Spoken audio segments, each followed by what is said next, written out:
அண்ணாமலை வந்து தமிழ்நாட்டுல தோசை சுடுறதுக்கு இட்லி சுடுறதுக்கு வரல. தமிழ்நாட்டுல வந்து ஒரு தோசையை சுட்டுட்டு இட்லியை சுட்டுட்டு இந்த பாஜகவோட மேனேஜரா உட்கார்ந்துகிட்டு சீட்டை தேய்ச்சிக்கிட்டு அப்படியே சைட்ல போய்க்கலாம். அண்ணாமலை இங்க தலைவரா வந்திருக்காரு. வாயால வட சுடுற வேலையெல்லாம் நிறுத்துங்க.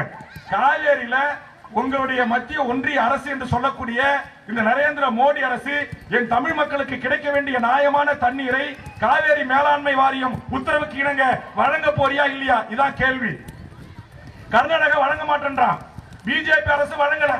நீ இன்னைக்கு காங்கிரஸ் அரசு சிவகுமார் துணை முதலமைச்சர் மக்களை தூண்டி விடுறான். இன்றைக்கு அங்க இருக்கிற முதலமைச்சர் அவர்கள் சீதாராமையா தர முடியாத ஒரு சொட்டு தண்ணீர் அப்படின்றார். இன்னைக்கு சினிமா நடிகர் பூரா வீடியோ